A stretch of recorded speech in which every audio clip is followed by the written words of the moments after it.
سلام عرض میکنم خدمت همه آیتی من و آیتی وومنه کانال. امیدوارم حالتون خوب باشه. خیلی خوش اومدید به 35مین قسمت از کاملترین و بروزترین دوره ورد و همینطور جلسه 95م از دوره جامعه ICDL.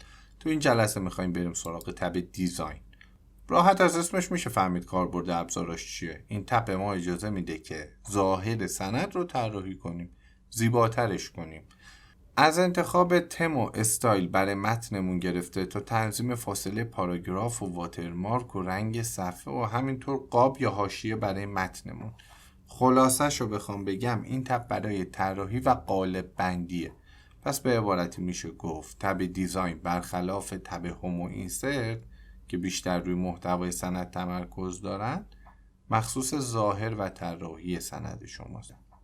که خب این جلسه ما گروه اولش یعنی داکیومنت فرمتینگ رو بررسی میکنیم و تو جلسه بعدی میریم سراغ گروه دوم پیج بک‌گراند. پس کلا تب دیزاین 2 قسمت بیشتر نیست. برای اینکه بهتر متوجه امکانات این تب بشین یه شبه مقاله داریم اینجا. یه مقاله یه صفحه‌ایه. این مقاله ما یه تایتل یا همون عنوان داره، 5 تا هدینگ 1 داره. هدینگ 1 سرعنوان‌های سند ما بود دیگه اگه یادتون باشه. و یکی از این سرعنوان‌ها یا همون هدینگ یکمون 2 تا زیرعنوان یا همون هدینگ 2 داره که این باشه. ما چجوری این نقشه رو به متنمون اعمال می‌کردیم؟ از تب هوم گروه استایلز عنوانمون رو انتخاب می‌کنیم. نقشه این چیه؟ تایتل، عنوان دیگه، موضوع مقاله است. نقشه این یکی چیه؟ هدینگ، سرعنوانه. این چی؟ اینم باز هدینگ یکه. استفاده از منابع آموزشی و تمرین و جنبندی هم هدینگن که خب نقششون رو بهشون دادیم. میمونه این 2 که زیر عنوانن، هدینگ 2 هن. اینا هم بهشون هدینگ 2 رو اعمال میکنیم. ما بقیه هم که متن اصلی سندمونه. دقت کنید وقتی انتخابشون میکنیم استایل نرمال فعاله. استپ اولمون تعیین نقش هر کدوم از بخشای متن بود که خب به راحتی انجام شد. قبلا یاد گرفته بودین دیگه، چیز جدیدی که نبود.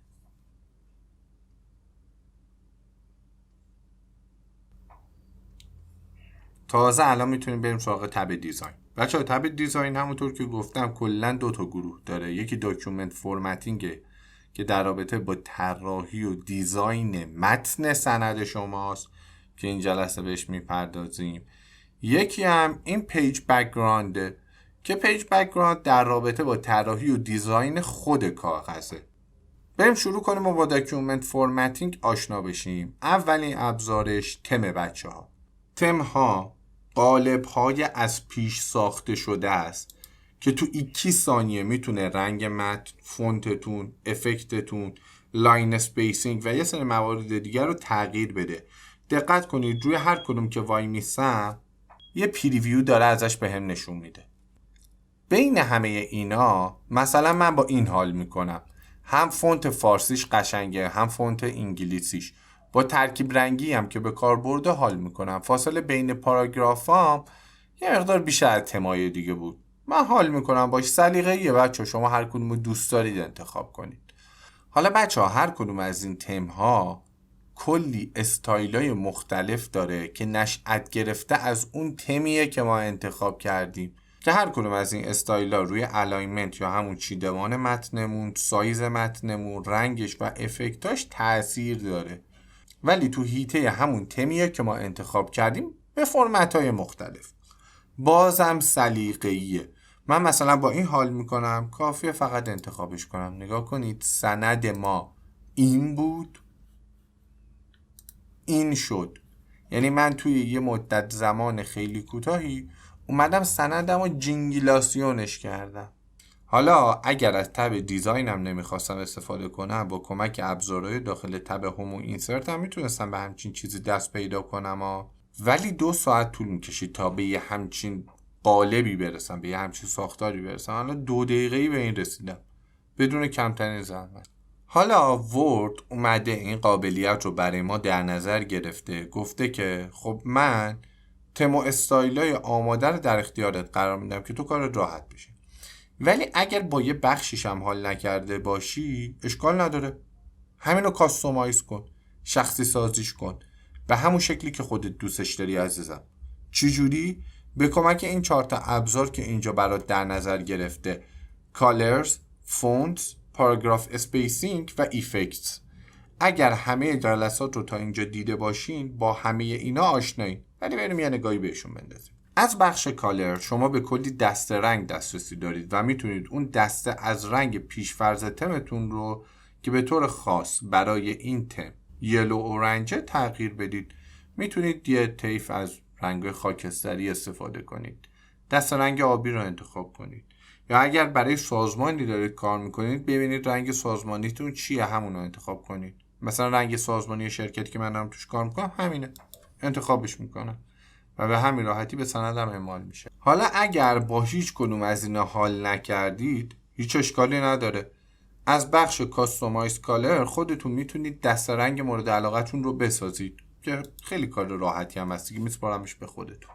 بخش فونت هم این امکان رو به شما میده که فونت پیشفرض این تم رو تغییر بدین. یه چیز دیگه بذارید، فونت خودش اینه، مجله یو آیه. ولی اگر دقت کنید این فونت هایی که اینجاست یا خیلی تغییر خاصی نمی کنن یا فونت های خیلی زشت و کم کار برده. فونت های معروف فارسی رو نمی بینید. چرا؟ دلیل داره عزیزای دل، اینا فونت های معروف زبان انگلیسیه. یعنی اگر متنتون به زبان انگلیسی بود اتفاقا خیلی فونت های باحالی تو انگلیس هست. حالا ما که متنمون فارسیه تکلیف چیه؟ کاستومایز فونت انتخابش میکنید، یه پنجره جدید براتون باز میشه که 2 تا سکشن داره. بخش اولش فونتای برای زبان انگلیسیه، بخش دومش برای تنظیم فونت برای هر زبانی غیر از انگلیسیه. بعد هر کدوم از اینا باز 2 تا بخش داره. من میتونم انتخاب کنم هدینگام یه فونت باشه، متن اصلیم یه فونت دیگه. مثلا من انتخاب میکنم فونت هدینگام توی زبان فارسی بی تیتر باشه، برای متن اصلیم فونتم بی نازنین باشه. این برای زبان فارسیمه. حالا اگر ما توی متنمون یک کلمه یا جمله به زبان انگلیسی هم داشته باشیم، دقیقا مثل همینایی که ما تو سندمون داریم، میتونیم فونت اونا رو هم تغییر بدیم. مثلا من میگم برای زبان انگلیسی تو سندم از فونت تایمز نیو رومن استفاده کن. حالا برای این دسته از فونت هایی که انتخاب کردم میتونم یه اسم انتخاب کنم، مثلا میذارم پرشین، سیو و تمام. علاوه بر این که اعمال شد، از این به بعد از توی این لیستم بهش دسترسی دارم و خیلی راحت میتونم انتخابش کنم دیگه، نیاز نیست رو ساعت تنظیم کنم. بریم سراغ ابزار بعدی، پاراگراف اسپیسینگ. کجا داشتیمش قبلا؟ تب هوم، گروه پاراگراف، این بود دیگه. پس قبلا باهاش آشنا شدین. میتونیم انتخاب کنیم که این استایل ما هیچ پاراگراف اسپیسی نداشته باشه، کامپکت یا همون فشرده باشه. بچه ها روی هر کدومشون که وای میسید مشخصات اون پاراگراف اسپیس رو براتون نوشته که از پاراگراف قبلی یا بعدی چقدر فاصله داشته باشه، فاصله بین خطوط چقدر باشه. پس خودتون میتونید با توجه به مشخصاتی که هر کدوم از این گزینه ها داره یکی رو انتخاب کنید. دابل دیگه خیلی الکی فاصله ایجاد میکنه. خوراک ایناست که مثلا یه تسکی بهشون میدی، مثلا مقاله بنویسید حتما 10 صفحه باشه، بعد شما مثلا اندازه 5 صفحه بیشتر نیست مقالتون، با خیال راحت اینو انتخاب میکنید، حلال مشکلتونه. اوپن به نظرم خوبه، همین رو انتخاب میکنم.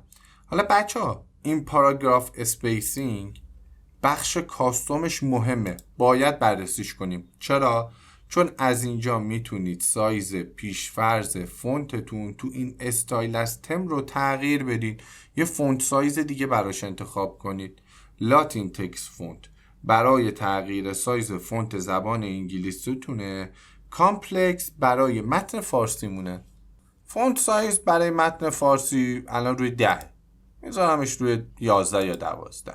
حتی میتونم رنگ فونتم رو هم از اینجا تغییر بدم که خب من با همین حالتی که هست حال میکنم، پس میذارم روی اتومات بمونه. شما به هر رنگی علاقه دارید همونه انتخاب کنید. تو سکشن بعدی شما میتونید تنظیمات مربوط به موقعیت مکانی پاراگرافتون رو تغییر بدید که از بعد از حاشیه سمت چپ یا همون مارجین سمت چپتون چقدر فاصله داشته باشه، یا از مارجین سمت راست چقدر فاصله داشته باشه.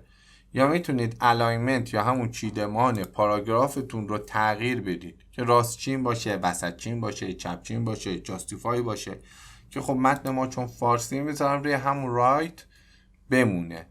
و در نهایت از سکشن آخریش هم میتونید پاراگراف اسپیسینگ مختص به خودتون رو داشته باشید که از پاراگراف قبل یا بعدی چقدر فاصله داشته باشه، یا فاصله بین خطوط چقدر باشه، که با همه این موارد بچه ها قبلا آشنا شده بودید تو جلسات گذشته. فقط میخواستم بهتون نشون بدن که از اینجا به چه امکاناتی دسترسی دارید. و در نهایت ابزار ایفکت یه سری افکت های آماده داره که برای اشکال داخل سندمونه. من هیچ شکلی تو سند ندارم، پس میرم یه شیپ، مثلا این ستاره رو به سندم اضافه میکنم. حالا از تب دیزاین ابزار ایفکتس میتونم این افکت های آماده رو بر روی اشکال داخل سندم اضافه کنم به همین سادگی.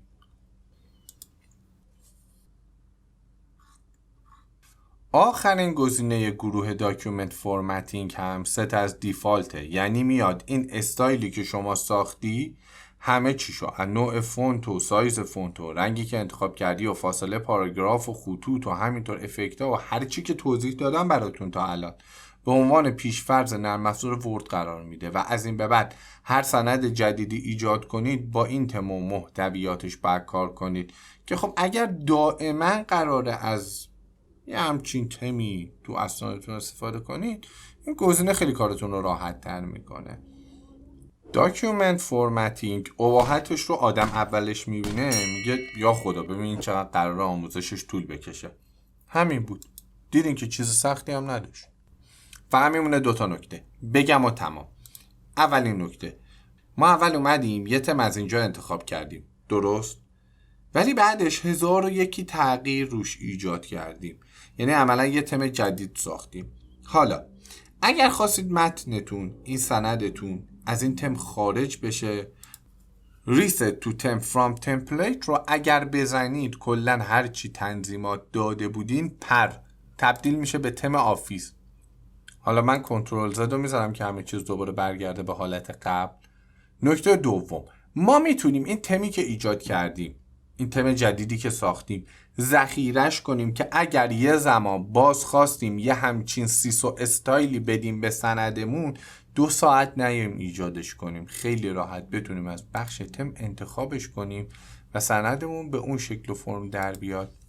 میگه یه اسم براش انتخاب کن، میذارم همون تم 1 بمونه، سیو و تمام. از این به بعد از بخش تم به راحتی بهش دسترسی داریم. برای مثال این سند خوابمونه دیگه که اول ویدیو ازش استفاده کردیم. میام تب دیزاین، ابزار تم و نگاه کنید تم جدیدی که ساخته بودیم اینجا هست. فقط کافیه انتخابش کنم تا به سندم اعمال بشه.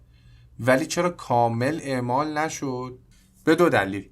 چون تمام این متن ما نورمال تکست، متن اصلیه.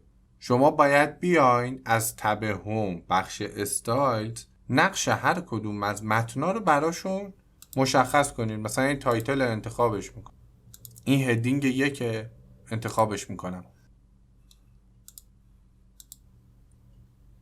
ولی دقیقا باز نشد همون چیزی که ما تو سند قبلیمون داشتیم. چرا؟ چون شما باید بیاین استایلش رو هم انتخاب کنید. استایلش این بود دیگه، نگاه کنید الان دقیقا شد همون سند قبلیمون که الان داشتیم روش کار میکردیم. علتش اینه بچه‌ها. البته یه نکته سومی هم هست بچه‌ها، یه قالب رو به نظر شخصی من ست از دیفالتش نکنید. بیاید تو تمامون ذخیره کنید و هر بار که بهش نیاز داشتید راحت از همینجا انتخابش کنید دیگه، اینجا بهش دسترسی دارید. تمام شد.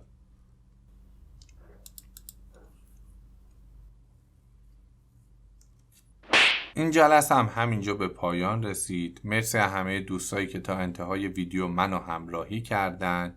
حتما پای سیستم‌های خودتون تمرین کنید و اگر سوالی براتون پیش اومد کامنت بذارید، راهنماییتون میکنم. ممنون میشم ویدیو رو لایک کنید، کانال رو سابسکرایب کنید و ما رو به دوستان اطرافیانتون معرفی کنید. دمتون گرم و تا جلسه بعدی که قراره بریم پیج بک‌گراند رو بررسی کنیم، فعلا خدا نگهدار.